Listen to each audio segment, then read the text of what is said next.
Assalamualaikum warahmatullahi wabarakatuh. Perkenalkan, nama saya Marsala Mustika Dewi dari Pendidikan Islam Anak Usia Dini UIN Sunan Gunung Jati, Bandung. Kali ini saya akan menginfokan kepada teman-teman semua tentang Islam di Asia Tenggara, khususnya di Indonesia. Ya, tentang kedatangan Islam di Indonesia.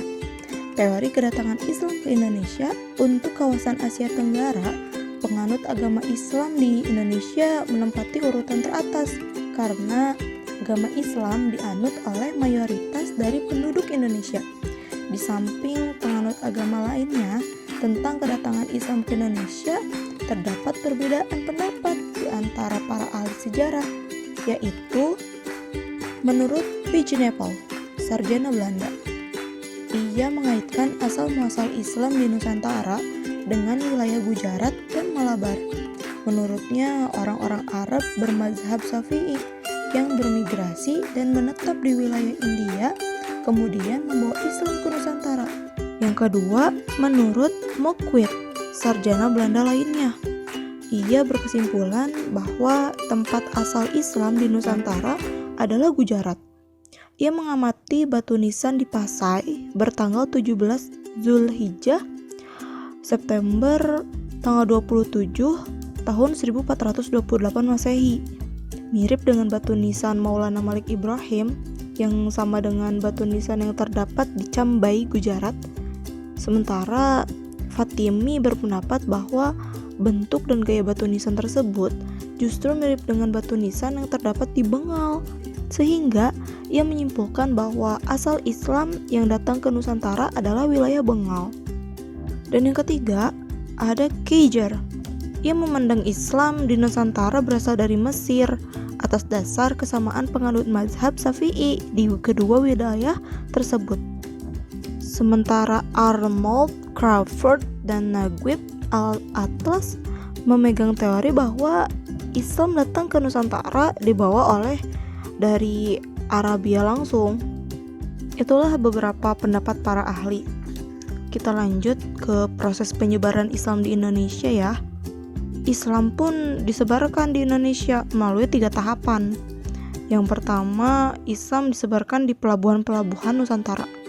Yang kedua, terbentuknya komunitas-komunitas Islam di beberapa kepulauan Nusantara. Dan yang ketiga, berdirinya kerajaan-kerajaan Islam.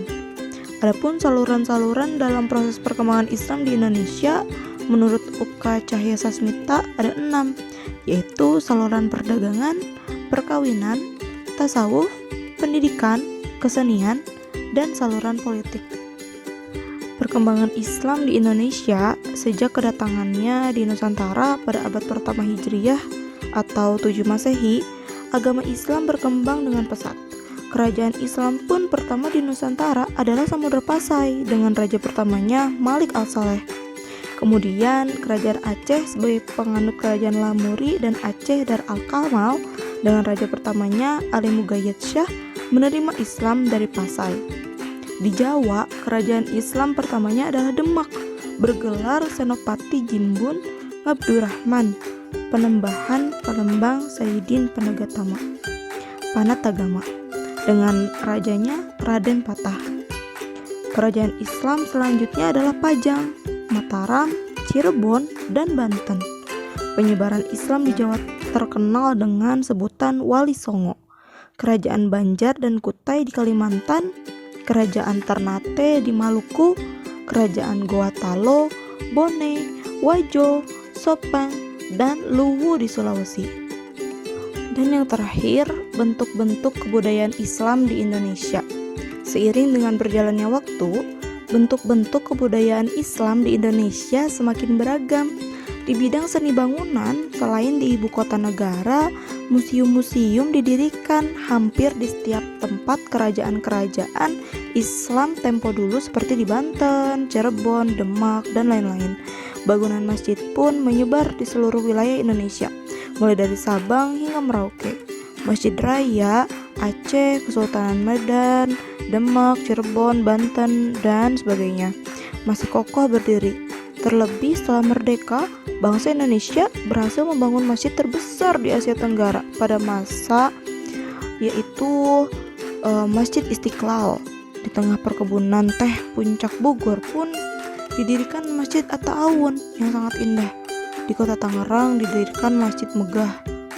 Dan di bidang politik, ormas-ormas keislaman pun ikut ambil bagian dari sistem demokrasi di Indonesia melalui pemilu hingga mengantarkan Abdurrahman Wahid menjadi presiden keempat RI melalui PKB. Namun, partai yang dapat meraih suara terbanyak selain PKB hanya beberapa saja, seperti PPP, PKS, dan PAN. Sementara di bidang pendidikan, sejak adanya SKB 3 Menteri tahun 1975 dilanjutkan dengan SKB 2 Menteri tahun 1984, kemudian UU SPN tahun 1989, madrasah-madrasah mulai dari MI, MTS, MA hingga perguruan tinggi seperti UIN, IAIN, dan SAIN kedudukannya sudah sejajar dengan sekolah-sekolah SD, SMP, dan SMA, serta perguruan tinggi lainnya seperti UI, UNJ, ITB, UNPAD, UPI, UGM, UNDIP, dan lain-lain.